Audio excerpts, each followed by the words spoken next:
So we've got Nick from Hessian Firm. Uh, Very good little like label, and it's like a DMU spin-off, right?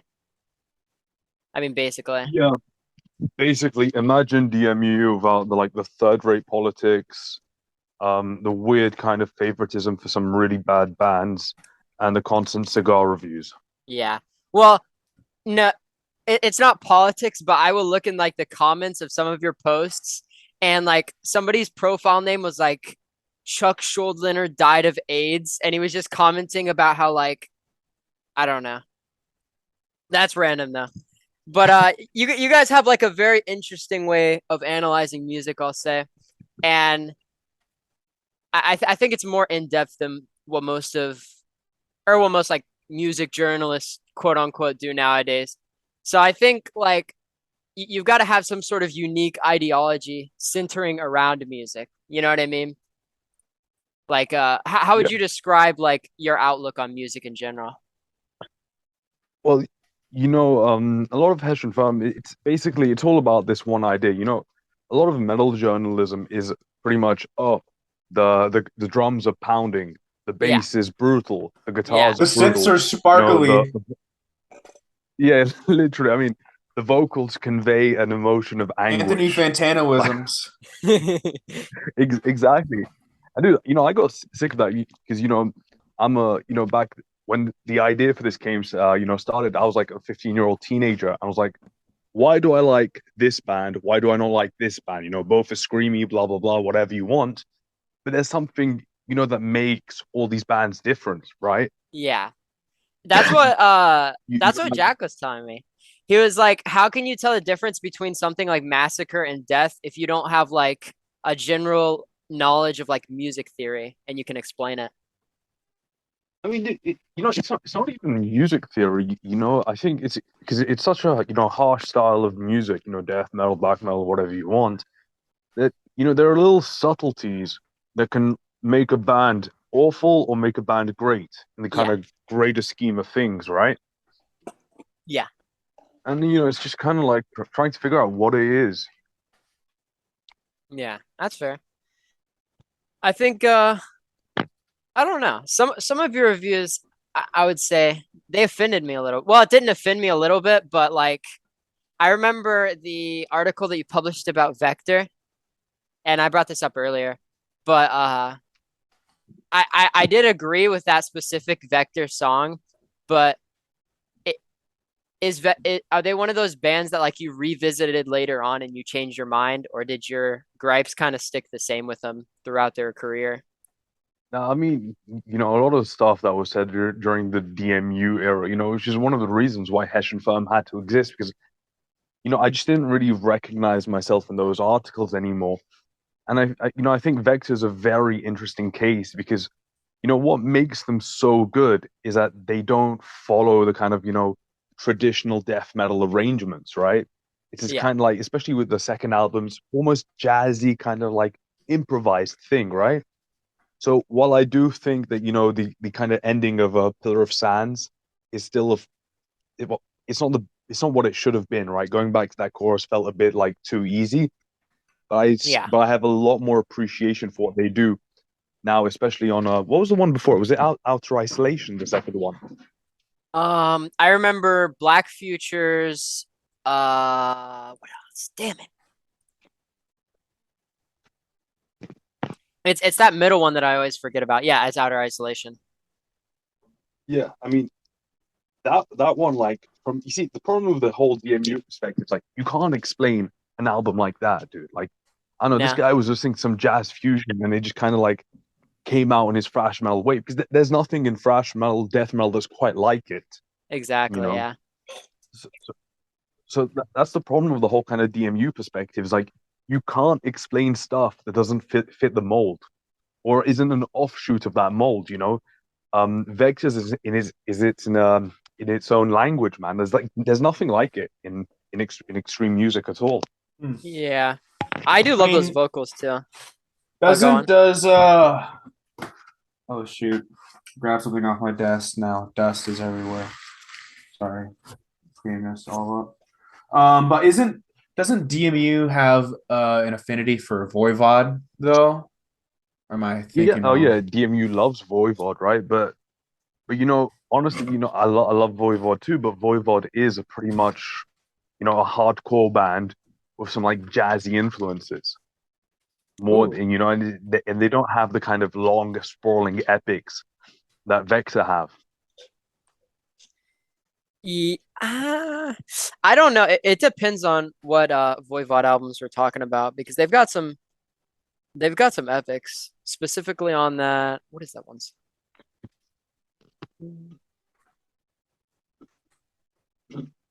What is it?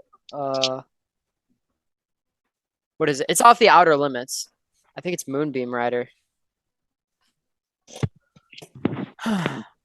But yeah, I kind of understand. I don't think there's much like Vector out there. Kind of weird little tangent to go on, but I do think they're an awesome band. So that was gonna continue into my next question is like, are there any bands that like during your DMU era you kind of hated on a lot, and like more recently you found yourself like warming up to them? Immensely, man. Like, I used to shit on like most of brutal death metal back then, right? Because I think it's just one of those genres that kind of fell into a meme. You Yeah, can see Malice's article. Like, I think Malice's article is great because it really does explain, what's wrong with like how DMU sees brutal death metal, but yeah, also what's wrong with the DMU vision. It's a really good article because it explains how both sides are pretty much wrong about this. yeah. It was I think, controversial, but I do think it needed to be said. yeah, he is completely right. That I still believe like the grand majority of brutal death metal is just, kind of chug, chug, chug, kind Yeah. of nonsense. But there are so many good albums within that niche that, it'd be fucking stupid just to write off an entire genre just on that. Oh yeah. Like I saw you guys published what is it? Like a review of Mindly Rotten. That's Yeah, that's damn that's a good. great album. Yeah, it's a fucking great album. It I prefer it to a lot of DMU approved classics, for example. I think it's a modern classic. When was it? 2007 or 2009? 2005, I'm pretty sure. Ooh. What what albums would you say it's greater than than the DMU canon? Like which albums in the DMU canon Bro, I'm gonna would you put below it? I'm gonna say what you said because DMU seems to love this band, which I don't get. Massacre, like that is not a fucking classic. Oh yeah. Did they I've been say shitting that? on Massacre a lot recently. Like, this is one of the big issues with DMU. It's like, so DMU will fucking praise Massacres from Beyond, and then will shit on Death's Leprosy. And I'm like, my brother in nihilism to Brett. What I said to him, I was like, Massacres from Beyond is the literal fucking B-sides of Leprosy. It's like all the riffs that Chuck didn't want on Leprosy. He said, Rick Ross, use them for another project. And that's what Massacre is, right? Yeah. I just I don't know. I don't get why people praise From Beyond so much. So I would definitely agree with that. I think it's just one of those albums that it's like, you know, I think there's a lot of people who are into death, but they aren't into death metal, if that makes sense. Yeah. Yeah. Like I they'll get be what you mean. like, "Oh yeah, I like death. I don't know too much about death metal, but I like death." That's like the step beyond death. It's like you go from death and then you like do massacre because massacre is only like a little bit removed, Yeah. at least from Like the initial death run. yeah, that's fair. Right. And you see, that's the issue with the whole DMU thing, because DMU builds its narrative that like death weren't essential for death metal. But then anyone with two brain cells can tell you that's complete and absolute bullshit. I that's one thing I do hate as well is people dog on Death way too much, but they are such an awesome band. You know what I mean? Those first four albums I love. Even Human. I don't know if we talked about that before, but Human is probably my favorite as of recently. Same, man. Flattening of Emotions is definitely a death metal classic. Oh yeah. So, I always thought, Hessian Firm was kind of like not quite my repentance from DMU, but literally like, hey, you know, there's all this stuff I love about DMU, but there's all this stuff I fucking hate about DMU. And I Yeah. just wanted to take the stuff I loved and I think that should be expanded on and forget the rest. Yeah. Well, it's like stuff, I don't know. You needed to form like your own identity around stuff, and you had those kind of chains holding you back. Now, here's another question. So, like, you obviously like look pretty deeply into music, right? Like your hobby is kind of over analyzing music a little bit. I don't mean that in a derogatory way, but like, do you ever look at old articles that you made and like think, maybe I went a little bit too deep on that, or you notice things that weren't really there? Yeah, you know, that's happened to me in the past. Sometimes like maybe over praising something or like thinking something was there. Well, it was there to an extent, but it wasn't something that the artist intended. Yeah. But you know, I think that's part of everyone who listens to music, you know. Bro, you know, the number of people who I know who will say something like, you know, Akon is a lyrical genius. He understands my life or something. I'm like, like, mate, this guy made music because he wants to make money. Like his lyrics don't mean anything, but you know, everyone overinterprets everything, dude. Like, you know, it's like Bruce Dickinson. People say, "Oh, Bruce Dickinson, man, he's read so many books," and I'm just like, my brother, my my brother, the guy repeats this, the book he read. Like, this is the book I read yesterday. Here's the songs, here's the book's title 50 times in a row. Yeah. The Bible. You should do that, Jack. The Bible. The Bible. Yeah. Okay. I mean, yeah, I can definitely agree with that. It's like people, that's one thing I'll see a lot is that people will try to like make a brand new meaning out of an album that really doesn't have that much meaning. You know what I mean? Like they'll listen to like a Black Thrash album, like hell, or a Noir or something like that, and they'll just go absolutely deep into what it means to them, even though it's just riffs. It's just having fun. It's drunk people having fun. I mean, you could be as like you can like add as much meaning to it as you want, or you can like reduce as much meaning as you want into it. I mean, it's all up to your like subjective interpretation. Because one thing that happened, one guy hit me up about the article I wrote on that Discord album, and he was explaining to me how what he saw within the music.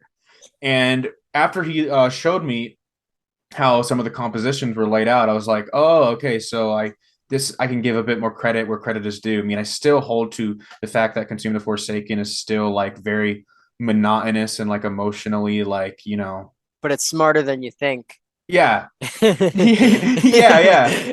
It's a bit more carefully constructed than I think, but it just goes to show that I guess people take different meanings out of music. Like, who knows if Discord's meant to create some neoclassical epic with that album, or if it's just making brutal sounds. Yeah. I mean, I don't think it really matters. I think, um, yeah, I don't know. That's another thing about, I guess, DMU that I thought was kind of stupid. They view it through too much through like an objective like criteria and lens, and it doesn't account for the more nuanced views of someone else's, perception of the music.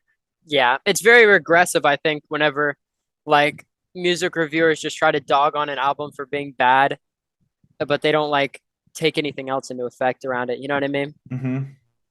Because I think a lot, like, I don't think a lot of people want to admit it, but I think the context surrounding like a piece of music is really, really important. Because let's just be honest.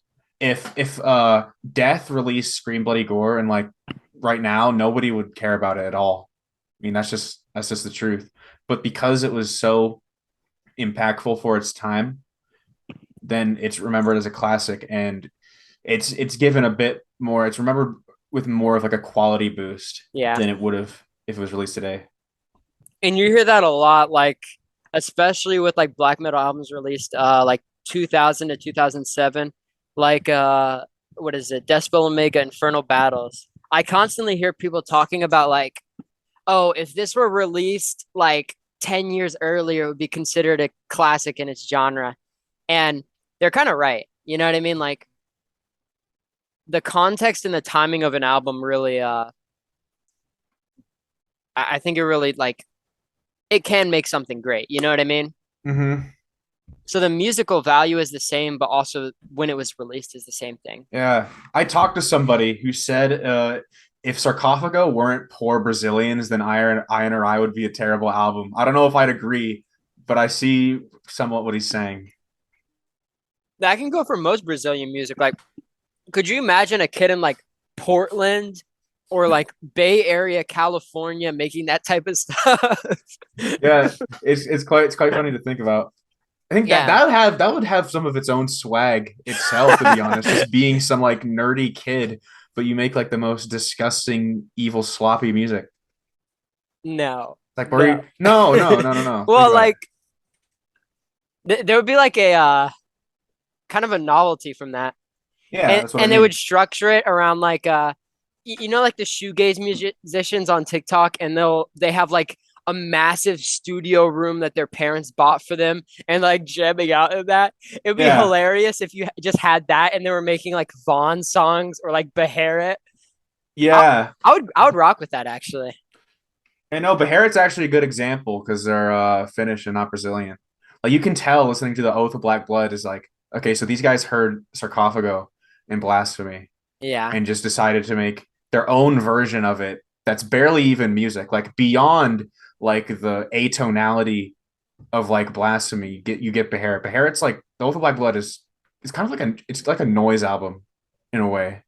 Yeah, it's it filtered me for the longest time. I hated that album for like probably like the first 2 years that I was listening to black metal. I don't know why, but once I warmed back around to it, I realized like how special it was within its genre. Mm-hmm. Yeah, that and War Cult Supremacy like hold like they're very idiosyncratic, and I think the place they hold it's like they have a place in like metal, but I don't think too many people are just Can take hold. yeah too many people just take big influences from that album, even though you know the Oath of Black Blood and War Cult Supremacy they already are made. You can't remake what was already done because there's such Exactly. like niche sounds that like everybody who comes after just becomes second rate. Exactly. Nick, what do you think about war metal on the subject? Oh, and I think it's a genre that reached its prime 30 years ago. I can agree with you actually. Yeah. It was, I think, it's something that was born out of like a certain necessity when you had a bunch of young men who wanted to make the most kind of brutal music, didn't really know how to play the songs fully, didn't have the kind of recording knowledge or anything. And, it had to come out because, as much as I enjoy, Oath of the Black Blood, I'm not, for me, it does not hold a candle to what came, after. Yeah, You know I what I mean? I can kind of see it. Well, what do you think about, I guess, the newer wave of war metal bands that are influenced by like dissonant black metal, talking like Deathspell Omega, like Adversarial and Antediluvian come to mind because they know how to play their instruments. You know what I mean? Yeah, I mean, it's a completely different fucking thing now, but the issue I have with those guys, like, bruh, it's like 2022 and you're trying to get 1993 production, like the kind of Oh lo-fi God. stuff. But mate, we know what you're recording with a state-of-the-art gamer PC. You've got a fucking a sound card that can do things that are not even the fucking mixers could do back then. And you've got all these tools, and all you can think about doing is trying to recreate something made with analog technology by a bunch of teenagers slash early adults Yeah. with engineers who didn't know what the fuck they were doing. Like, you read stories about like these guys receiving this music and all over the world, and like because the kids just managed, get a bit of money to pay the studio, and they don't know what the fuck to do with it. Like that's how a lot of those sounds came about. It was completely accidental. And Yeah. those bands back then, a lot of them didn't want that. They wanted their shit to sound crystal clear because, they were listening to bands like Maiden, Metallica, Megadeth, all bands that had like massive 80s production, right? Yeah.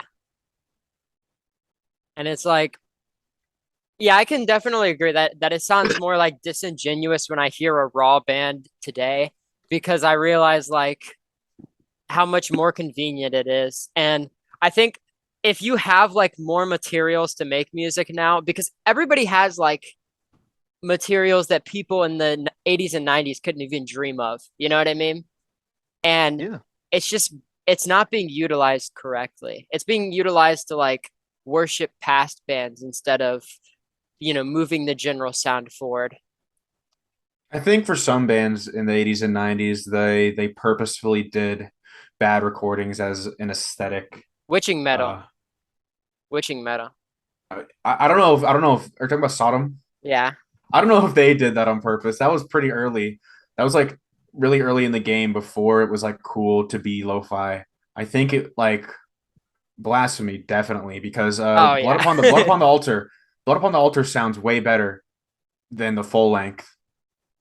So they thought it was an aesthetic to, regress their sound quality. Yeah. So I wouldn't argue that it's a new thing.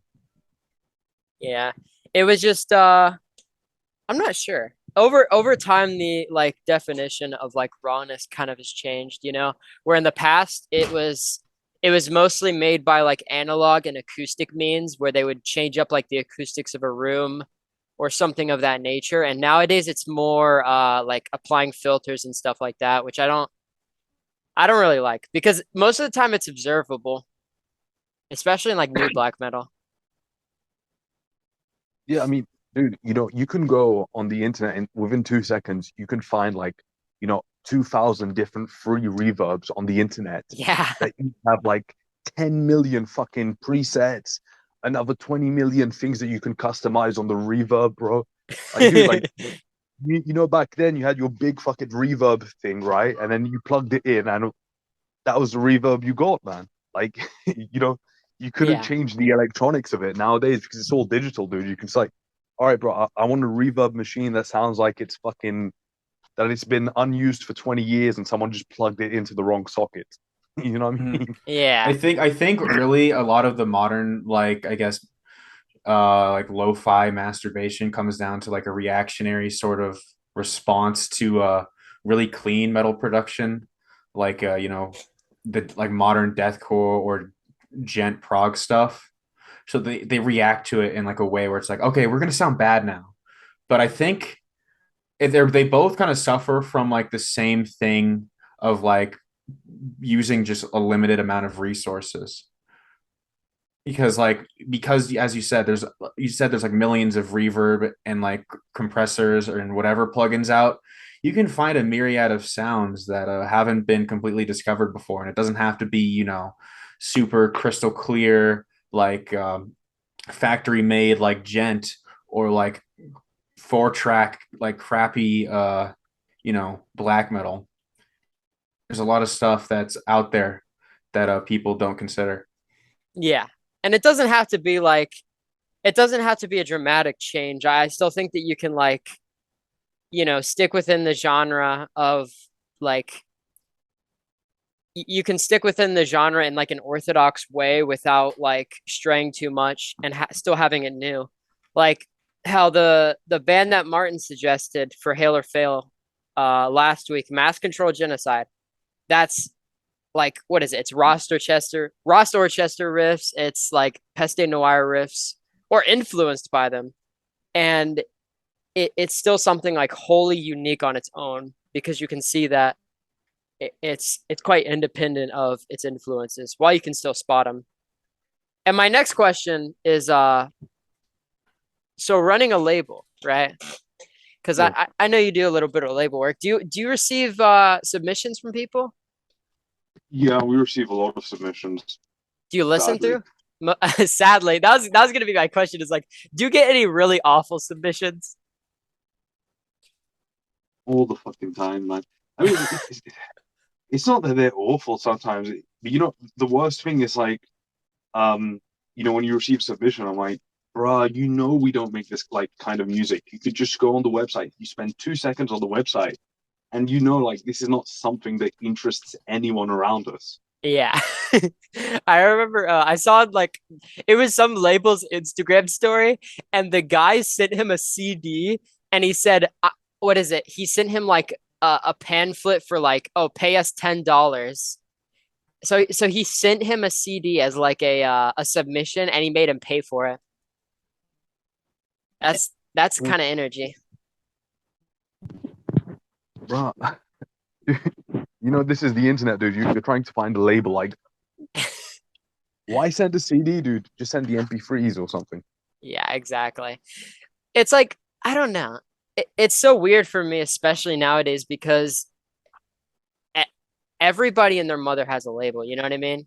And I don't Yeah. mean that in a bad way. I mean it in a good way because you can easily find something perfectly suited to like your certain niche. Like Hessian Firm kind of deals with this like they deal with like a lot of Black and Death. You know what I mean? Like Methodist, even who the other person sitting in call with us, apocatastasis, stuff like that. Pocketastasis. Apocast, yeah, yeah. But I don't know. I feel like you can find your perfect niche, but people stick to like the same like five labels that they want to get put under. Also, there's too much of an obsession with labels. That's one thing I don't really like. I went on a tangent though. No, but okay, I completely understand your point because nowadays I think because metal is so commodified, much more than any kind of pop music. As much as people don't want to hear that, you're not going to find as much variety on a metal label than you're going to find on a pop or rap label, right? Nowadays. And so people know, like, okay, I want ignorant, dumb death metal. I'm going to fucking Maggot Stomp. Yeah, I want shit that sounds like fucking obituary incantation. I go to fucking, $20 spin and so on and so on. And, it's become way too fucking easy now. yeah. I don't know. I do feel like a lot of the value that you had in like the 80s and the 90s is lost because it is so much easier to find stuff and it is also so much easier to like find your niche, you know what I mean? So Yeah. like you get put onto a label, you make you make music and you just end up sounding like other bands on that label. And I don't know. That's something that I've always had like a personal gripe with that I don't know. Hmm. Yeah, we've had that. I mean, of course, it's always going to be with the big dogs on Hessian Farm are Methodists, right? Hmm. So we have a lot of stuff with that. Like, you even have random emails like, "Hey man, I'd like to release my EP with you. Could you get Pendarth to record it?" I'm like, well, bro, I'm not even gonna fucking message him that. They're asking too much of you. Yeah, dude, I'm like, dude, I'm gonna message Pendarth and Vatha, but I'm gonna send them a fucking meme and not your shit. Do they send memes back? Are they funny? Yeah, they're You both can put very them on funny the guys. spot. Ah, that's fair. But I admire their work ethic. They're like a boy Malice over here. That's something I really fucking respect. Like, that's really what I want to see from people on the label. Like, dude, I'll reciprocate that energy, but you've got to give me something, man. Exactly. It's got to be like a mutual relationship where both of you are putting in your best work, you know what I mean? Yeah, And you don't like just start from nowhere. exactly. It's just you really see that when it comes to vinyl, right? Because that's when something's happening, when things are serious. Like when you can get vinyl done, that's when you know that you're not playing with the big boys because everyone does vinyl, but something relationship between a band and a label is serious. Oh yeah. Yeah. Vinyl's been off recently. I think we talked about that last episode though. Have you ever tried to get vinyl out? Or are you Yeah, still we have two vinyl. We have the Methodist Off Scourings vinyl. You can get a bit from everyone. Even Hell's Headbangers has some in stock. I think I saw a few Methodists over at NWN as well. I know they have some in their shop. You can get Polemicist vinyl as well. good plug? Yeah. So another thing is I heard you've been working on your own music. Yeah, Tell us a little bit about that. man. It's been a decade of just frustration, deleting entire albums that were mixed and mastered. Oh, that's the worst. Yeah. just getting to the point where, I want to be happy with my music because I've been in bands, dude. Like, I've been in quite a few bands over the years, and a lot of the time the guy's like, yeah, all right, here's the guitar profile. Okay, let's record. All right, thanks. We're done. Let's get it out. Let's spam people. And then 2 years later, like, do you even like your own music? Now I don't even listen to the album anymore. Yeah, it's like after the initial hype dies down, you want something that still like sticks with people, you know what I mean? Yeah. And that's what I feel about most releases like after 2020 is like not even after 2020, but just metal releases after 2015 is people will like latch onto them like a hype train and then they'll forget about it within a couple months. I And think you that's just like with the internet and yeah, stuff, and like being able to advertise like that. yeah, that is fair. I mean, dude, when you see what these music reviewers do, it's just absolutely fucking insane, man. When I go on these websites and I see the guy, it's like 40 albums were considered for the best albums of this month. Bro, you're telling me that you're listening to 40 albums a month? How does somebody It's like listen to so a much music? one. It's like more than one a day. Yeah, I mean, why, mate? Like, why would you listen to 40 albums a month? What can you get? Like, bro, I have to listen to the classics like 10 times each, to Yeah, even begin to understand them. Like, because some of them have this kind of like threshold that you have to kind of like fight your way through to get them. yeah. And those are always the best ones as well. I should Mm. mention. Exactly, dude. Like, I'd rather listen to Infesta 30 times than to listen to 30 albums in a month. You would rather listen to Infester every single day than listen to I like remember wow. I had a friend who was deep into mucore 4 years ago, and I tried to keep up with him, and so I was just like listening to album after album, and none of them stuck, besides the Smiths self-titled. Because the Smiths is awesome. Yeah, the Smiths Yeah. is awesome, and also I listened to that one more than once, but the rest I listened to once, and I can't tell you a single melody or song name Yeah. from that time that I spent listening to all those albums, and I was kind of disappointed that I didn't spend my time, you know, more valuably. Yeah. Well, that's one thing I talked about on my page quite a bit. It's like that like the list of Mucore stuff is supposed to be like it's supposed to be an entry point that you listen to. And if anybody's actually deeper than into a genre than, simply picking and choosing from every single one that you like, you're gonna start realizing that there's so much better out there. You know what I mean? Oh, completely agree, Yeah, man. people just need to find their own taste, I think. Because to me, when I tried to force myself to get into something, it never happened. Yeah, it's got to be Like when I when natural. I when I try to like have like some sort of like force like an aesthetic, like how I tried to understand some like mucore stuff, it just ended up like not clicking because I just know I was like forcing myself to. It's like a chore when music is like not supposed to be a chore. It's supposed to be something you're fond of. Yeah. And that's another thing about 40 albums in 1 month. It just can't even be fun. Like there's no way that can be like fun or entertaining for you. You know what? It's We need to pointless. kill music. Never mind. Yeah. Right. I mean, so that's why with Hessian Firm, I tell the other writer, Raphael, right, who's a very good writer, dude. I can't believe I've got this guy. Like, if you have the opportunity to go through his stuff, like he expresses passion for music like no one else. Yeah. But like that guy, he doesn't listen to that much music. But it's that the stuff he knows and he likes, and then when he's checking out all this kind of weird underground stuff like that, this is something that stuck, and this is why it's good compared to like a million other bands that sound somewhat similar. Yeah. It's people who go that much deeper, they usually that's what I've noticed is they're usually more narrow-minded when it comes to music. Is they've got like a specific taste and they don't really divert much from that. I mean, bro, what's the fucking point, dude? Like, okay, we get it. You're gonna listen to fucking, you're into Morbid Angel and Dayside, so you want to listen to fucking, I don't know, some fucking band that sounds like them. Dude, just expand your fucking sight, go listen to Immolation or something else. Not everything needs to obey this really limited aesthetic that you have. I don't like aesthetics. Yeah, dude, I find it dumb, bro. Because essentially this is how we get all these bands. Like, mate, I'm influenced by Incantation, Bolt Throw, and Obituary. No, no, but I'm better than you because I'm influenced by Obituary, Incantation, and Bolt Thrower. Yeah. That's an that's another thing is like they'll what is it?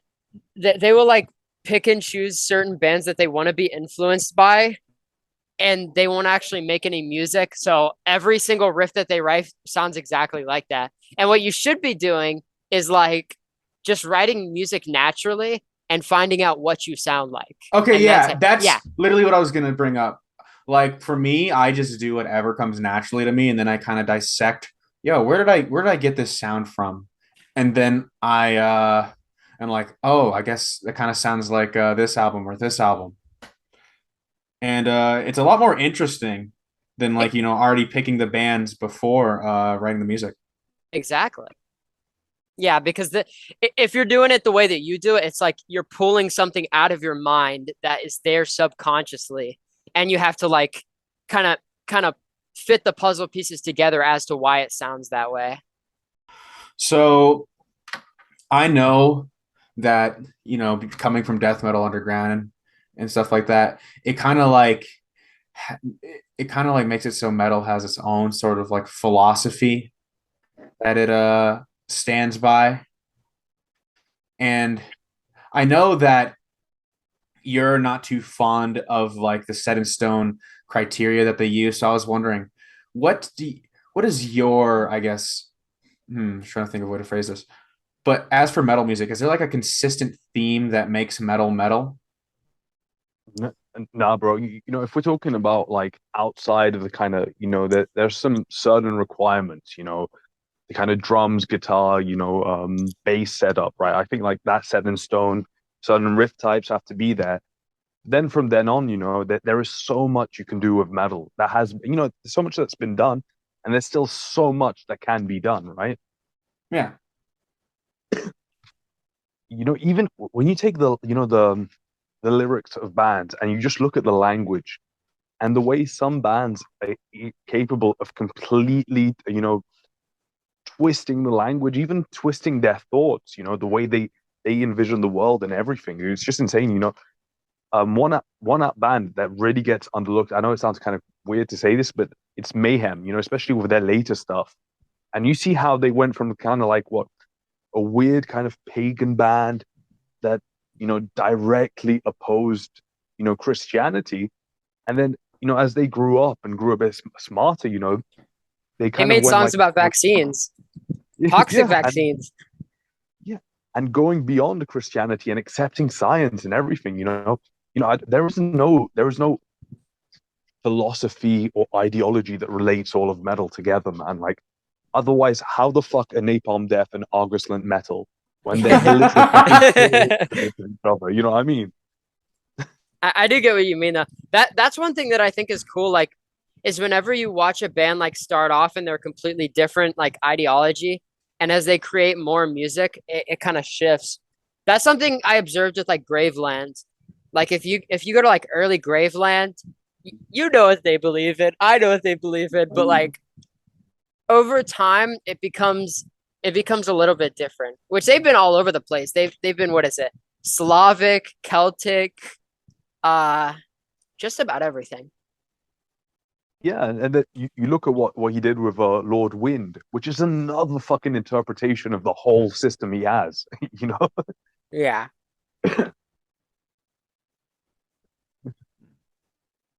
But that's what I want from metal, dude. Like, I don't need, what's the official DMU? The romantic longing for nature and The propose all authority. I'm like, my will to brother in that, power. yeah. I'm like, my brother in nihilism, you are a Republican, you love authority, bro. What the fuck is wrong with you? This is a good contrast to Martin last episode. I love Martin, but it's like this is what I like. I like ideological diversity in metal. You know what I mean? Like whenever you can sit down and talk with somebody about like what they believe in, and you can just it's unique from person to person. You know what I mean? And I want to see more of that in metal when it comes to bands and everything. Not just like Definitely. death Yeah, as a theme, I but think I think although I it shouldn't be like you shouldn't like pervert the music by like making it primarily political, like let's say oh, like punk, absolutely. because a lot punk for the most part is just trash because it was Oh, primarily political when it should be primarily musical. But the what your ideas doesn't even have to be ideology. You can just because there's inherently sort of ideology behind like any sort of thing that espouses a worldview, I yes. guess. But I think that hmm, it shouldn't be like anything to promote an agenda, but rather just like your unique vision of the world. Well, yeah, I think it's tough too because you have to find a middle line of promoting your worldview and having like, or not espousing your worldview in a way where it is more propaganda than art. Well, and also having intense fervor. You know what I mean? Because Yeah. I feel like if you hold like extreme views, you should have an absolute total like fervor for whatever you're doing. But I also feel like there's a point where like it becomes more of a more propaganda than art. Well, yeah. Well, if you're gonna do that, you should be like an activist or something, not making music. That is true. You should like what is it, be throwing soup on paintings. Yeah. No What oil. he said. Yeah. I mean, that's the truth. Like, otherwise, why make music? It's like Der Stürmer, fuck's sake. But like, yeah, They but suck. yeah, but they also said the message is more important than music. Then, bro, go promote the fucking message, dude. Like, most people don't have time to listen to like broken up English about your fucking message, whereas they can just read a speech on fucking Google and it takes them 5 minutes instead of 40 minutes of listening to shitty riffs. Yeah. I was never into those types of bands. It's like, I don't know. It's too much for me. But I tried with those bands, but like because people were saying like a long time ago, like, oh man, this is where the black metal becomes really elite. This is where the genetics come through. This is where the culture, the pride. And I listen to him, I'm like, bruh, why does this sound like fucking leftist punk from the mid 80s, but shittier? Yeah, exactly. Like, I don't know. It's yeah, I definitely see the same thing as where they're like I've heard so much people are like NSBM is the only true black metal and like I just think about that and I'm like I don't know, man. I don't know about that one. Yeah, I Yeah. don't know. For me, I'd much rather listen to Gangrene or Wasted Youth rather than like NSBM. Just my personal opinion. Even Graveland? I know you like Well, Graveland. no, Braveland has their own sort of swag. They aren't just like crappy punk riffs. Yeah. I mean, I don't know if I can ever consider Graveland to be NS, considering that, their music has so many fucking themes. Rob Darkin, he is about the kind of traditionalist life. He's a bit confused. Sometimes it's a bit of a modern reinterpretation of it. But Yeah. he's got his own fucking thing, right? It's not all about like my culture, my blood, my race, homies, whatever Yeah. the fuck, you know what I mean? Yeah. That's one thing that I always found funny about him is it's like every two albums he will completely shift like the type of paganism that he focuses on. But that's fucking sick because that tells me like the guy's trying to do some shit. Like he's reading the books, or maybe he's just imagining what he wants from life, or his Yeah. experiences with other people. Like he's growing as a human being, and that's always something like I can appreciate in someone. Yeah, exactly. And you don't see that a lot with like black metal figures because everybody's so close-minded when it comes to that. Like I've met people who have not changed in like the 30 years that they've been into the genre. You know what I mean? Yeah, you see that all the fucking time, dude. It's insanely sad. I once told the guy, this was, back during my DMU days when I would be a bit more aggressive with this stuff. And I told this guy, like, bro, why are you latching onto the shit you did in the 90s? You were fucking shit back then and you suck today as well. Just stop. He probably killed himself over that. Yeah. but that's the issue I have with metal. Like, why does why does your best stuff as a musician have to be when you're like 17 or 18? Like, what is wrong with these guys? Try to do something. You don't have to get to that level, right? But you can Yeah. still do great stuff in your later years. I mean, Mayhem, case in point, man, they've had some fantastic albums throughout the 2010s. Yeah. I don't like their most recent one, but I like what is it, Esoteric Warfare and the one after that. Those are really good. Yeah, what are Yeah, some bands that peaked in like their later years? Ooh, that's a good question. I'm gonna say, my boy Jan from Samoth. People say his best album was Godless Arrogance, and he was 43 years old when he did that. And he's been in the game since like the early 90s. No, not mid 90s, sorry. Yeah, yeah, that reminds me. A lot of people signed to Hessian firm. You said I was like the youngest signee by far, right? You're the second youngest signee now. Oh yeah, you got that one girl. That's Yeah, crazy. But no. I remember asking before, the youngest person before me was 29, you said? Pendarth's 27. He would have been about 27. 20, And that 26. surprised me because back in the day when we originally are thinking of like the classic golden years of like metal music, it was all made by like late teens, early people in their early 20s. You didn't imagine people who were like, in their 30s or 40s making that sort of provocative music. But now that you've told me that, I'm thinking maybe there's a A generational maybe there's a paradigm generational shift. switch. Maybe yeah, maybe old people are now the new innovators of metal. Yeah, I mean, even though like back then, we forget that, guys like Alf Svensson, Euronymous, Trey Azagthot, even Carl Sanders were older. They were like mid 20s, early 30s, when they released their best stuff as well. Hmm. Yeah, I wouldn't say Morbid Angel peaked around like their final around their last couple albums, but they did peak around the middle. Yeah, like formulas. I like some of the Tucker stuff, right? Yeah. Tucker stuff too. Formulas is my favorite Morbid Angel album. But we've talked about that a lot. Wait, I forget. Is formulas Tucker or is that Yeah, it is Tucker, but it's oh you yeah. know like on Formless Tucker, he's forced to obey kind of what Isaac thought had in plan for Vincent. So he sounds like a cheap Vincent clone on Formulas, but it's really on Gateways where he is his own man. Yeah. Gateways, both Gateways and Formulas are probably tied, along with Blessed. That's a great album as well. Yes, Blessed Are the Sick is freaking underrated. People are always talking about like, altars and then Covenant because I think Covenant is like that's their best selling one, right? Yes, I, the best I selling think death metal Altars. album.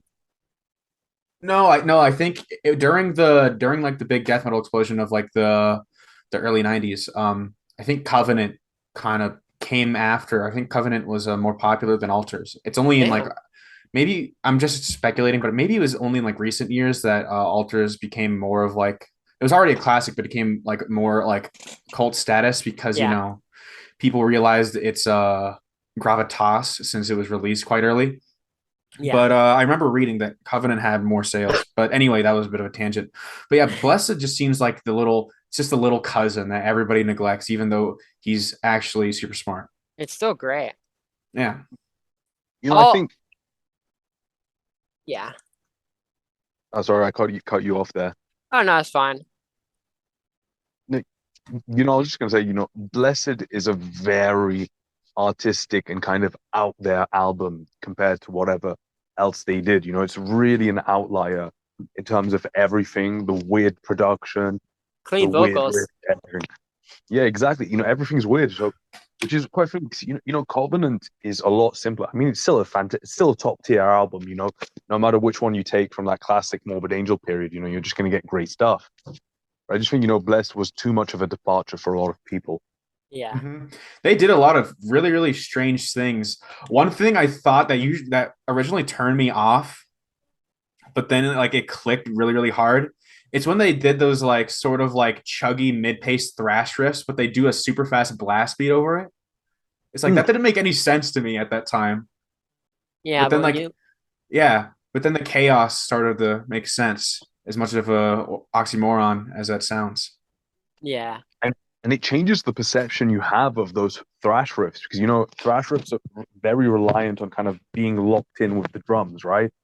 The Mm-hmm. idea of like the kick, the kick drum is kind of obeying what the chugs are doing, the kind of palm muted low string attack, right? But, Yeah. by adding the blast beat, they just completely change the way you perceive such simple riffs. It's fucking genius. From A to Z, everything on that album is insane. Oh yeah. Oh yeah, Underrated. okay. Here's another question. So what I've discussed this with you before, but I think it'd make for interesting discussion. So how did you find death metal underground, and what really connected you to the more, I guess, intellectual side of metal music? Well, the way I found death metal underground was simply I was just looking up arrangements death metal. I fell on this article by David Rosales, great fucking metal writer, and he was talking about how Morbid Angel's Chapel of Ghouls actually has a sonata form, like a lot of Beethoven stuff. And if you see the album credits, dude, like he's mentioning Beethoven constantly. No, not Beethoven, Mozart. Sorry, he was obsessed with Mozart, right? But at the time, I felt like that was just a thing he did, to try and make himself sound smart. But when I read that article where it just cut up like, 'cause, everyone knows the Chapel of Ghouls songs, like every Yeah. riff. So you're like, this is riff A, this is riff B. Okay, here's a Mozart song. This is how it's arranged, and I'm like, Jesus fucking Christ, it really makes sense. Like, dude, it was like getting hit with a sledgehammer. And I was reading this, dude, in a McDonald's. You were enlightened in a McDonald's. I know, dude, because I think maybe the first time I heard about someone obsessing over arrangements would have to be maybe on the Ultimate Guitar Forum back in the day where someone was going on about like Yari and what's his band? Was he Winter Sun? Yeah, Yeah, and like how he had some really insane arrangements and everything. And I was like, and it got me thinking, dude, like, sometimes it's not about what riffs you have, it's about how you put them together, which just makes so much sense for now. exactly. Yeah. Yeah, a lot of interesting bands. I realize. I think I mentioned this in another. I think it was actually my episode on the podcast. A lot of the greatest bands have riffs on their own that don't really like stand out or mean much, but the way they're strung together makes them a lot more cohesive and effectual than if you were to just listen to the riffs alone. Yeah. Incantation, Autopsy had some really kind of, almost dumb throwaway riffs, but they actually used them for a greater purpose. Yeah, I think incantation is a great example because like could you listen to like just 20 seconds of an incantation song and like just headbang to that, you know what I mean? It's Yeah, you need the entire song for that. I would even go as far to say like the same thing for like suffocation. If you look at like I know what was it? Coach was complaining about how what is it? They never Terrence never trains the rest of the band to play any new songs. So they just play like the same live setup for every single show. But you take any songs from that set, even their most popular, like, Infecting the Crypts, it's just playing one riff from that doesn't work. You know what I mean? You need to hear the whole thing together. And Yeah, I that mean, plays off of like our sense of anticipation and stuff like that.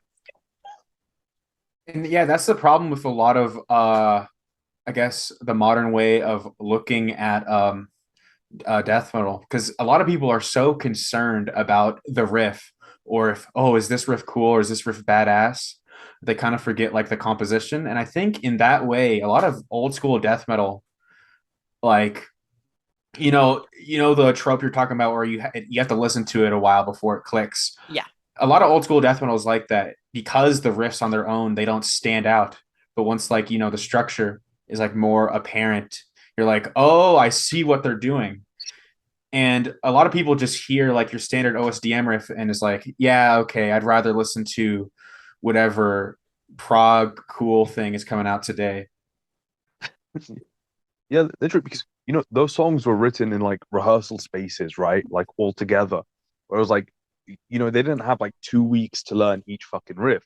And they're like, all right, this feels cool. Okay, yeah, nice, man. Yeah, this slows down the thing. Okay, let's fucking go ape shit and play as fast as we fucking can after this slow riff. Yeah. It's all this stuff like that. Like, kind of just, imagine like 3, 5 guys in a shitty rehearsal space that's either too cold or too hot, depending on the season, badly isolated, shitty gear, and then you just get into that fucking vibe, man. Like Yeah. that's what it's about. Now, a good thing to follow from that is, are there any modern bands that aren't under Hessian Firm that you think kind of like that you kind of think breaks that type of mold of focusing less on the riff and more on composition? I'm gonna say the defeated sanity on Oh yeah. the album Sanguinary Impetus. Like that is complete fucking absolutely genius because those guys. I don't know if you know the background. The defeated sanity was started by a father and his 2 sons, right? Yeah. And the father, he was like he played with the top jazz musicians back in Germany. Hmm. So I think, the fact like now they're fully embracing that kind of jazzy side where it's not so much about like just focusing about, having cool riffs. It's just kind of like, hey, we've got all these fucking tools. We're really good musicians. Let's make something absolutely crazy and do it in this kind of really chaotic way. Yeah. I'll also add they're fantastic musicians. I think damn, what's that Jack, what's that drummer's name? The guy who drummed originally? Lyle.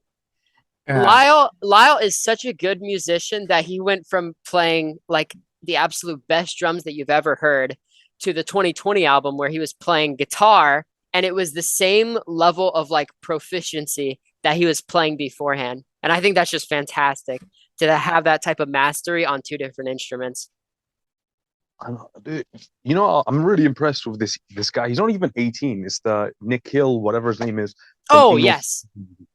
Dude, and I was listening to his music. I'm like, Jesus fucking Christ! Like he's not quite there yet. I think the new album is pretty decent, though it does show he is young. But the fact that he does all those instruments and he comes up with all those ideas himself, like, dude, this guy he's gonna do huge things if he continues like this in death Oh, metal. absolutely.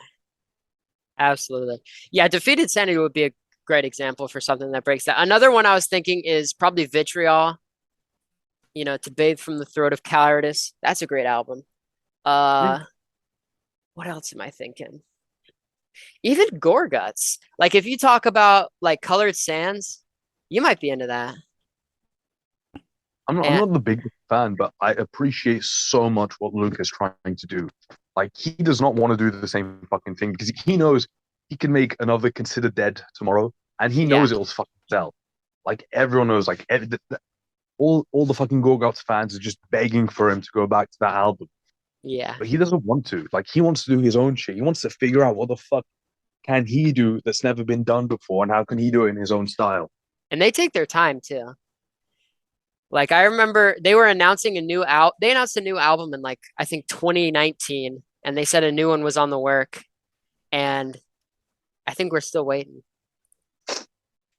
That's good. Let them take their time, man. Let them figure out what it is, man. Because the thing with Gorguts is like it's impossible not to feel challenged by any of their albums. It demands attention. You have to sit down, listen to it, and then make up your mind. And that's another. I think it was probably like me and Jack who talked about that, but I think that's like one of the big like appeals of brutal death metal is that you have to sit down and you have to fully like sink it in. You know what I mean? Especially like talking we were talking earlier about like mindly rotten. You cannot simply put that on and do something else. You know what I mean? It demands your full attention. I And completely agree, man. that's the full potential of the genre of like brutal death metal. It's got some stupid stuff. Like I can listen to Suffocation while driving. It's some of my favorite driving music actually. But like with the more complex stuff, like even Gorguts, Colored Yeah, Sands, I think I think I wouldn't say that suffocation is dumb. It's just that their techniques rhythmic. they're not as overblown Yeah, as some of the other bands. You can still tell what's going on yeah. I a think bit it's more mainly the easily. fact that it's rhythmic. So it's something that you can kind of like Well, catch on isn't to. most brutal death metal built on being rhythmic? Well, not the examples I was talking about. Like what is it? Mindly Rotten. It's not as rhythmic. It's more based Yeah, off of like you know. being so crazy all the time. Yeah, Yeah, they've got a great drummer though. I was watching him on YouTube and I was like, dude, there's no way that this guy isn't under the influence of something. because those songs are complex as fuck, man. I think Jack was saying like it sounds like they took an immolation riff and just sped it up as much as they could. And I was like, oh my God, it sounds exactly like that. That's I such a think cool way of I songwriting think too. I think I think I said I compared it more to Cryptopsy than I did Oh Immolation. yeah. Yeah, I mean that's why I said in my review of them, like it just reminds me of like Cryptopsy gone crazy. Yeah. You know, it's like Girls Gone Wild, but with Cryptopsy instead of the girls. Speaking of bands that are kind of abandoning the riff, don't you have some good things to say about Ad Nauseum? Yeah, dude. You know, honestly, 'cause, you know, I'm not the biggest proponent of like dissonant death metal or whatever it is. But I think those guys were onto something and they kind of completed that style because they just did it better than anyone else. You know, it's kind of like these short melodies, and genuine appreciation and love for classical music. Like, you know, some of the less dissonant melodies are like, you can hear that they're taken from kind of like this modern 20th century classical stuff that they're really into. Yeah. Isn't the lead guy behind it? I think he's like a doctor or something. He's got some like really prestigious like PhD in something. Yeah. Great band though. I also think that they fit into like breaking that mold. Are we I ready mean, for Hail or Fail? you know, those bands are important, man. You Yeah. gotta get behind them and like do what it is, bro. Because you know, if I may shit on a band, you know, it's not something I like to do anymore. But sometimes it's kind of compulsory. But like, I can't imagine something worse than like whatever Frozen Soul or Undeath are doing. So we've got Hail or Fail, and absolutely nothing happened between the last moment and now. Yeah. You want to start with that Chinese album, or what do you want to do? Chinese? Let's do a game of tic tac toe. Oh yeah, yeah. Rock paper scissors. Rock paper scissors. All right, ready? Ready? Yeah. Rock, paper, scissors. God. I didn't choose God, so that means you won. So that means you go first. Okay. Okay. Yeah, I mean, you can't beat that, or you're not a Yeah. Christian. You're not a you're not a Christian. Yeah, that would be kind of blasphemous. So I All guess you right. win. Yin Gazarm. This is like it's really like grandiose. It's probably one of my favorite like Hail or Fail things we've done so far.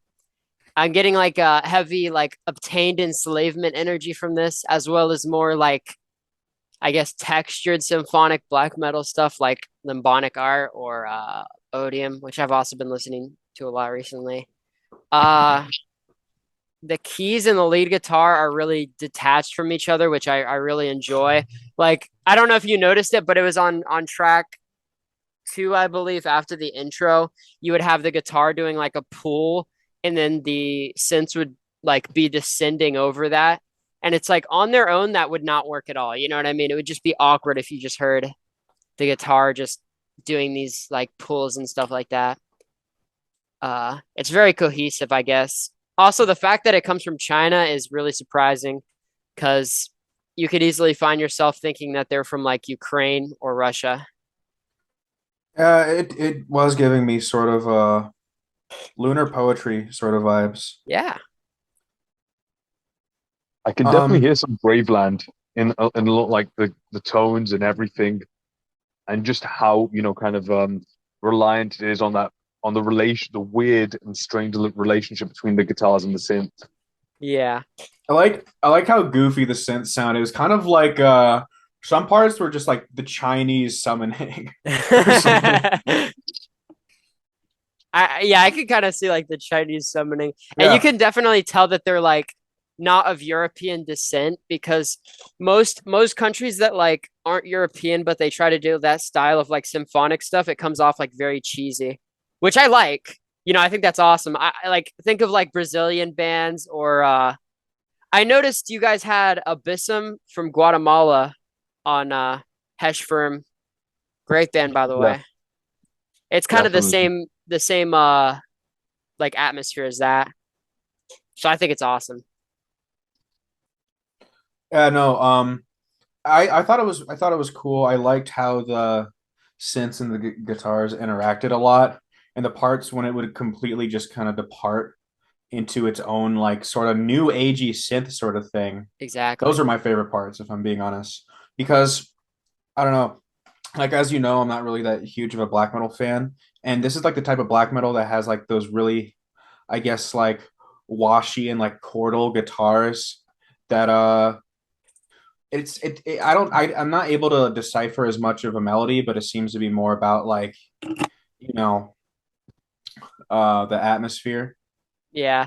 One thing I did notice, it was actually pretty melodic when they would strip back the like the synths, even the intro riff on the second track.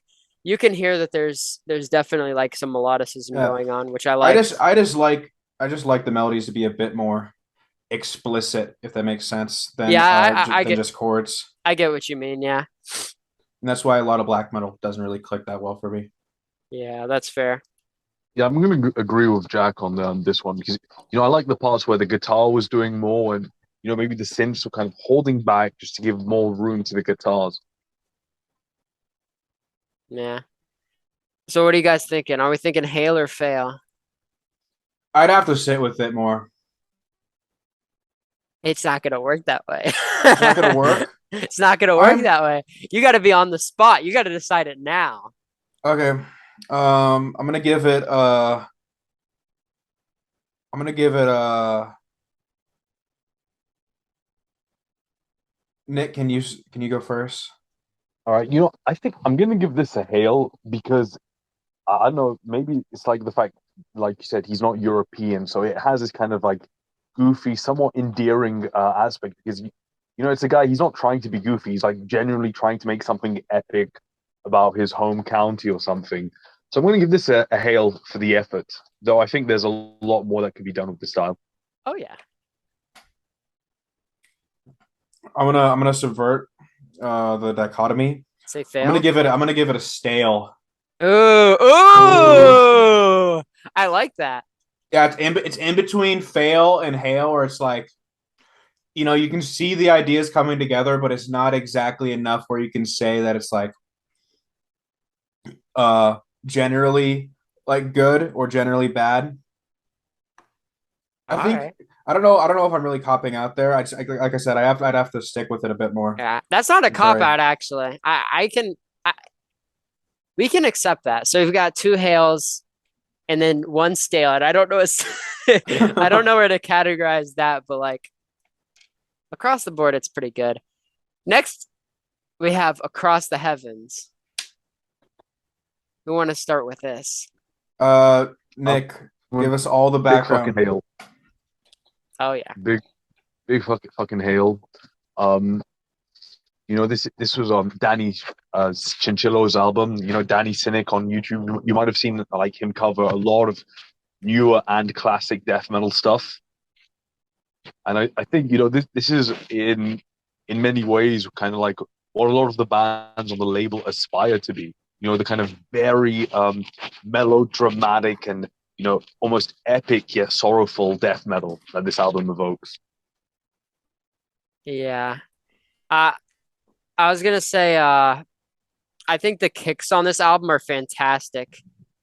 Like I was online kind of just looking at what other people think about it, and they were really complaining about the presence of the drums in the mix. But when I was listening to it, I was like, this is absolutely crushing. And he's got like these really interesting roles that he'll throw in to kind of keep it less monotonous than simple, like, blasting and skanks and stuff like that. Hmm. And it really adds more of like a rhythmic value to it. And I think the fact that the kicks are so punchy adds to that. To me, the drumming just kind of has a. It sounds like skeletal. It sounds like he's like stomping on like bones to me. I don't know. Ooh. I don't even know what I'm trying to get at there, but it just sounds very feral. Yeah, I can kind of see Hmm. that. But about the songs themselves, I like how the drummer incorporates, as you said, those fills that sort of subvert the rhythm. Yeah. And I also like how these are one of these bands that use a skank beat instead of a blast beat primarily. Yeah, exactly. And I would Because like I would like to see that more. I think a band who because a lot of bands just like blast instead Yeah. of skank beats now. Skank beats are the thing of the past.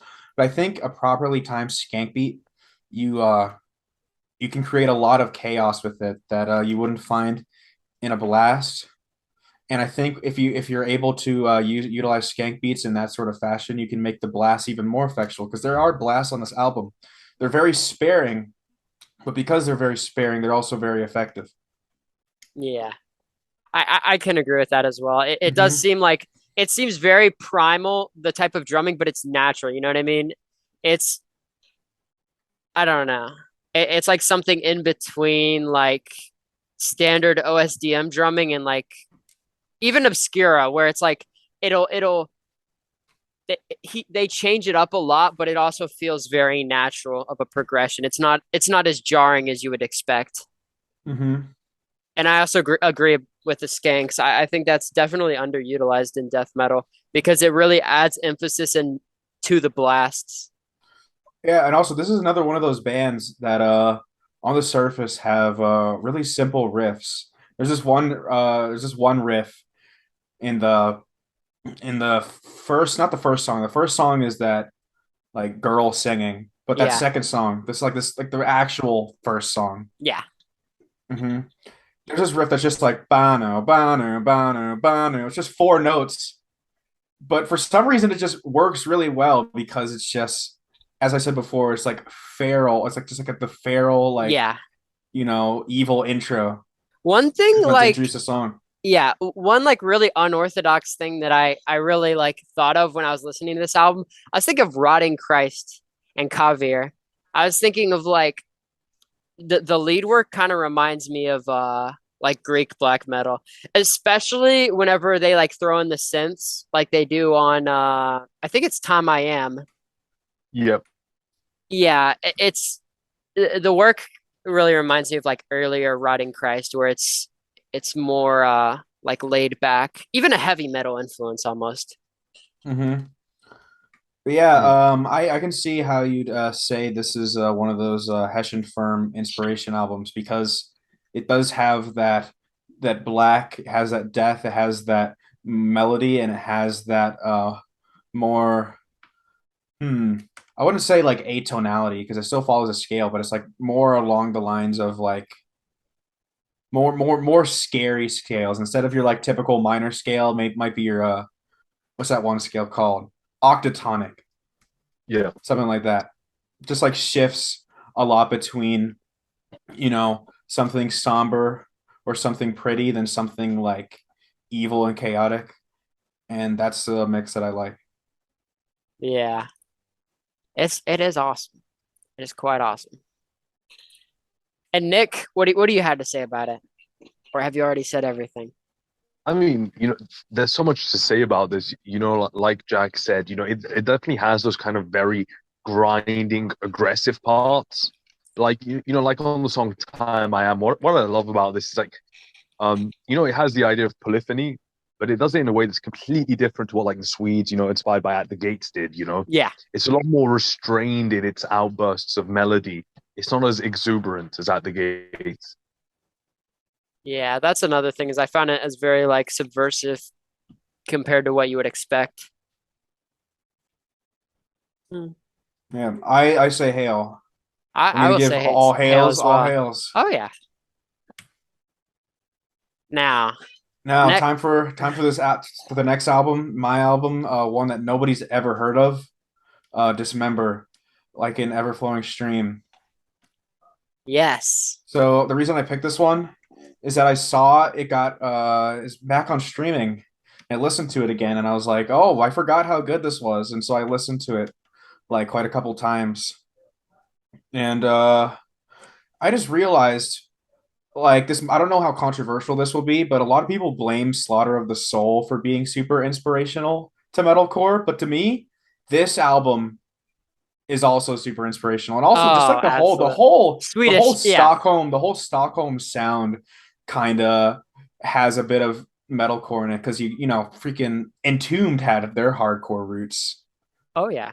and bands similar where they had those D beats everywhere, but these guys introduced the melody that be like you know that laid the groundwork for a lot of I guess later metalcore before Slaughter of the Soul. And they even have some hardcore shouts in that one song, Dismembered. He does like a thing where the guitar's cut out and he does this hardcore Oh yeah, shout he and the does. solo It's breaks like. through. Oh yeah, no, that's the high scream. That's one And of my favorite songs off I was that. like, dude, freaking this came before Slaughter of the Soul. Yeah, everybody calls Slaughter of the Soul gay for inspiring metalcore when I see a lot of it in this album, if I'm honest. Yeah, you can trace it back to here. Hmm. I mean, it's more of a I guess later Dismember is more of an offender because they have that thing where they'll have like the pedal tone where it's like boop, boop, bam, boop, boop, bam, boop, boop, bam, and they like Yeah. shift like the pedal tone up and they play that those like melodies along the I guess an octave above like I don't know how to explain them. I don't know how to explain how they are, but just that typical at the gate style like blinded by Yeah. fear riff where it's like bam bada bada bam bam bada bada bam bam bada bada Yeah. or they just like tremolo on one of like the low strings. They move that tone around while playing around on like the upper notes, you know, just playing some small little catchy melodies, Yeah. stuff like that. Like you guys know what I mean, right? Oh Yeah, yeah, I completely. get what you mean. Yeah, yeah. Like they Dismember started doing that later on in their career. You can see kind of bits of that in this album, but that's like the typical prototypical metalcore riff sound. But I still think that this album inspired quite a bit of it, or at least can be traced back. Yeah. What are your favorite songs off this actually? I'm interested. Um, Probably Skin Her Alive, Dismembered, and freaking Override Overture. I would say Dismembered is definitely up there, as well as In Death's Sleep and So Is Life. That's probably my top three. What about you, Nick? Oof. Um, Obviously, you know the override of the overture, the fucking intro. Like you Oh take yeah. that intro and you make an entire genre. That's Swedish black metal. Kind of, yeah. Yeah, literally the kind of like very melodic, long, melodies like tremolo, like fully tremolo picked. As a obviously, so override of the overture, like that's one hell of a way to start an album, you know. Mm-hmm. So It's a that's gonna be fantastic it. opener, yeah. Also, yeah, That that song is like bouncy, but in like a cool way. Yeah. is it. It's not like trying to make you bounce to kind of mosh. It's just kind of really weird, subversive, kind of like Yeah, Sepultura, it like changes keys a lot, and it just brings you all over the spectrum in terms of riffs, and you really gotta like. It's like a weird state it puts you into, weird Yeah. groove it yeah, puts you into. it's beneath the remains kind of groove. You know what I mean? Where you can't really move. You kind of like somewhat nod your head to it, but you can't just jump up and down to it. It's Yeah. constantly like shifting. So override of the overture. Obviously, Dismembered is a fantastic song as well. I know the scream you're thinking of, Jack. It's a Suffer a Thousand Deaths. Like that's Yes. a key. Yes. That I think Sickening Art doesn't get enough recognition, which is another great song of it. And then obviously, dude, from dream to dream, we have always been like an ever flowing stream, you know, Fire. which is the opening from In Depth Sleep. I mean, That there's just so much. Yeah, it's really hard to rank all of those because I think every song is fantastic. Nick, I want to hear your opinion on my metalcore comparisons. I don't think this is not the album. What's the album where they have the fucking Juggernaut from Warhammer and they have that song Fields Oh, of Ice like massive that? massive killing capacity. Yeah, that's the fucking metalcore one. Even the vocals are like a lot more hardcore-ish. And obviously, you have that. Was it Fields of Frozen or Frozen Fields of Ice or something? That one song, Mhm. which literally has the pedal points, the that kind of thing. Mhm. I mean, I'm not saying that this is like they're like definitive like thing that sounds like metalcore. I'm just saying like the it can be traced back to this. It isn't just like, Slaughter of the Soul. Yeah. There's like bits and pieces from before, mainly within Sweden.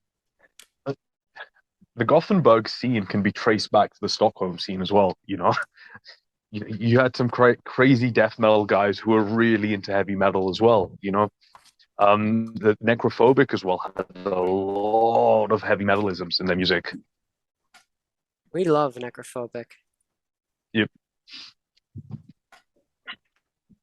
So I guess I'm guessing that's all hails. Yeah, that I mean, and that goes without saying that every time we bring a classic on here, it's like Yeah, it but I thought it would be an interesting point to is. contest, Yeah, comparing it to like, how some of it kind of sounds metalcore-ish and how the roots can be traced back. But oh yeah, one thing I want to say, I know we already passed Maleficarum, but I listened to their second album, and they have the Doom MIDI drums and bass.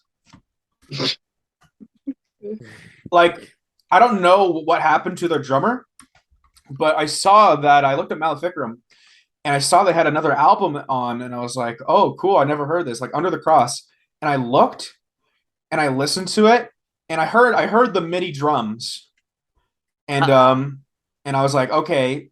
I realized this is literally like the snare from like when you're playing Doom. These are like this Doom sound font, like sound effects. And I thought it was just the drums, but then I listened later to like a tremolo section, and you know how like with sound fonts like sounds kind of like awkwardly you know yeah. freaking they're just sort of awkward sounding. When a tremolo part came on, I realized I'm pretty sure the bass is also a MIDI, and I was like, wow. What were they thinking?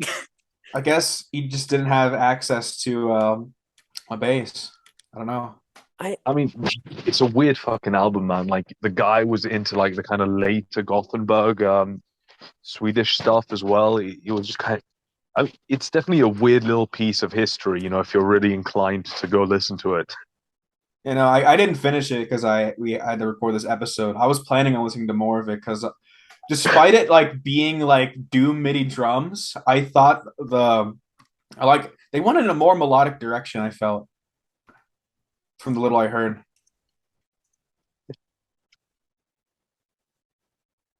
I don't know, man. If you go back to kind of like late '90s, you see all these kind of classic death metal bands doing really weird things, where it just makes you scratch your head. Like I still don't understand why.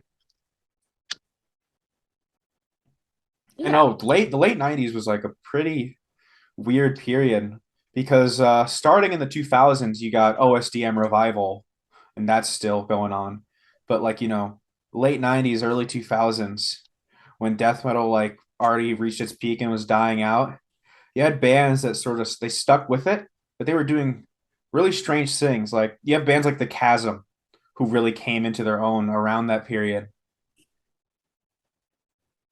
and a Dramalek sort of too, because they came out pretty late, right? Immolation. Yeah, I mean, and Immolation were there from the beginning, but they just had a huge gap between Dawn of Possession and Here and After, like Yeah, 5 years later. Yeah. but I think that their sound more like past Dawn of Possession. Dawn of Possession is pretty straight up like OSDM like territory, I'd say. But Here and After and onwards kind of exemplifies that more experimental and technical sound of the late '90s, early 2000s. I mean, it's a DMU meme to think that like metal died in what was it? in metal died in 1993. Since then, there have only Yeah. been 12 good albums, and most of them were recorded in 93. Now metal's lost all its potential, like Slaughter of the Soul. Blah, blah, stop trying to make metal into AC/DC. I mean, have you heard that copy pasta? Yeah, It I've was heard that pretty copy popular. Stuff like stuff like that. But yeah, no, the late '90s honestly was antithetical. Like for like a lot of death metal at that time was antithetical to that sort of like what they're comparing it to with like AC/DC. Maybe like in terms of the Gothenburg stuff where they were like mellow death was becoming more popular, like In Flames and stuff.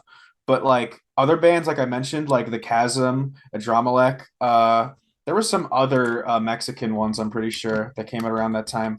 They were a bit strange. Shub I think Yes. about Shub like 98 as well.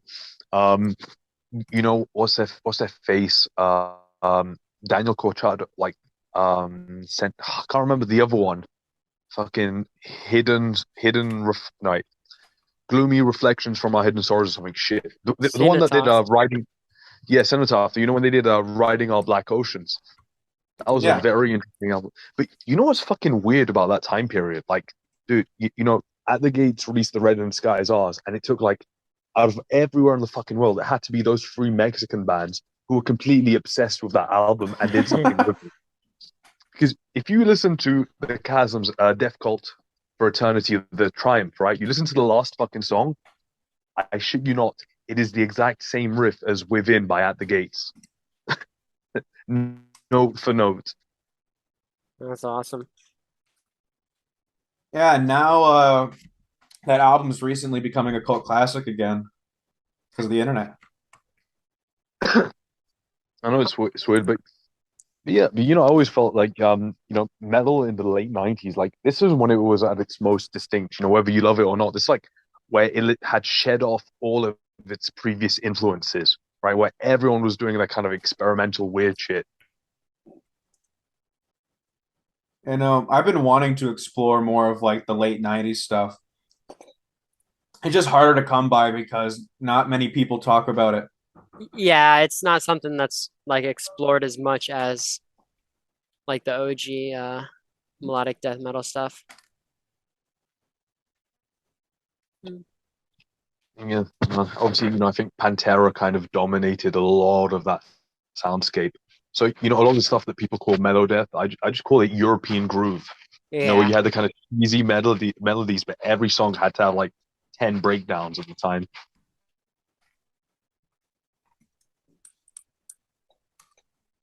Yeah. I think that's a good point to Dude, end it if we're all wait, set. wait. One thing I want to mention. I think Cataclysm should be mentioned Yes. because Yeah.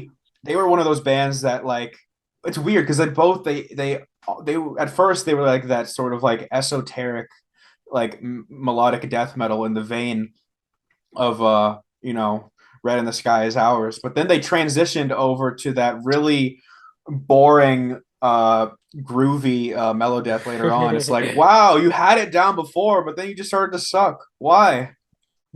Dude, bro, I mean, Cataclysm's melodic death metal stuff is literally like turn your brain off music. Yeah.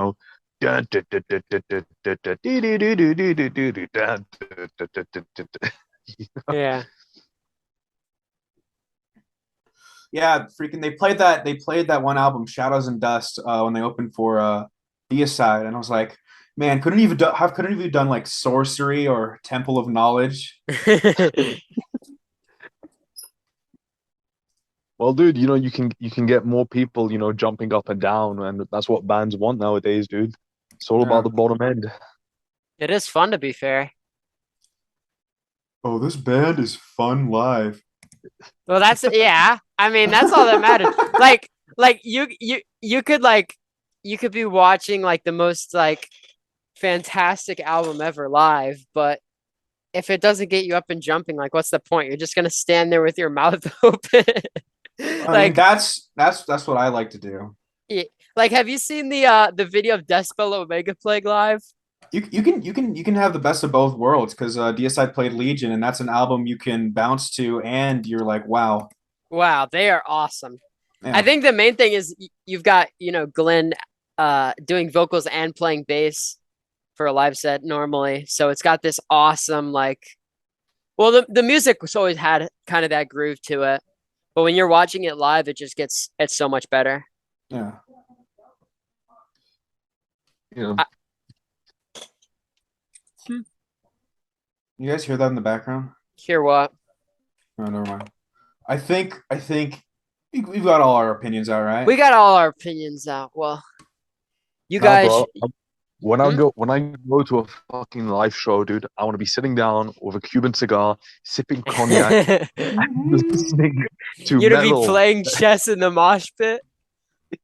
Yeah, bro. I want to be reading DMU Dude, and reading freaking about when I saw philosophy. when I saw Defeated Sanity live, that band Vitriol, they opened and before Defeated Sanity came on, it's like, are you guys ready to go to the Metal Academy? In reference to Defeated Sanity. The Metal Academy. Or the Brutal Academy, something like that. Brutal. I think it was the Brutal Academy. That makes it even better. Yeah. I love that Sit word. down. Defeated Sanity is also one of those bands that are you can groove to, but also it's just like really complex music. Yeah. It's hard for me to groove to Defeated Sanity. Well, unless it's the breakdowns, because Oh yeah, of my course. God. Those are the parts I'm Yeah. talking about. Like Yeah. that moment in Engulfed with Excruciation and that whole God. EP, freaking the purple one. Oh, Dharmata? Not Dharmata. Not Dharmata, the other one Disposal that of the Dead. Disposal of the Dead. That one's just like it's still complex, even though it's like just like a slam album. Yeah, that's like the album that I can headbang to the most.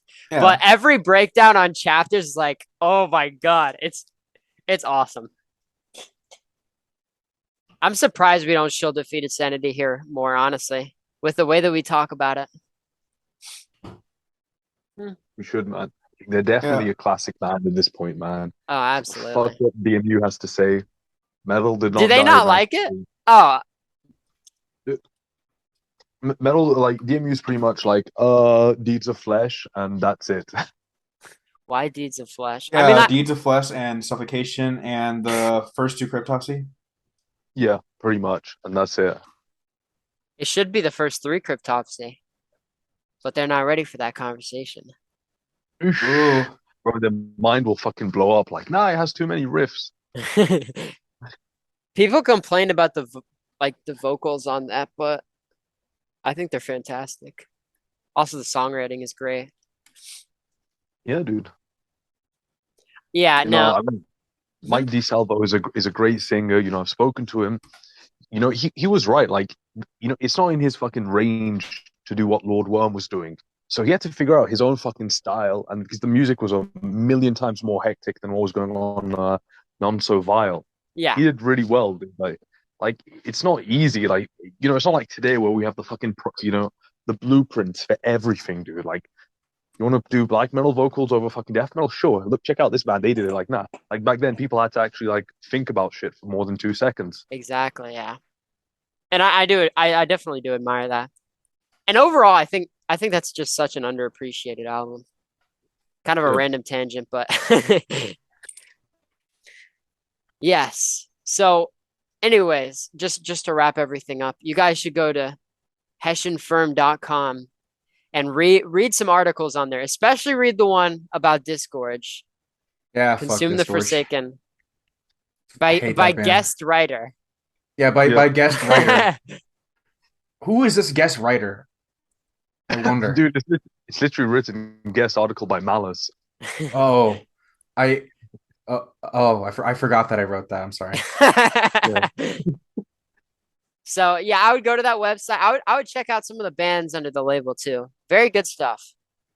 And I think that's where we can wrap up. They have this one band called Apocatastasis that's about to drop on there. You guys should check him out. I don't know about that guy. I just know that his music is quite good, and you should should check it out.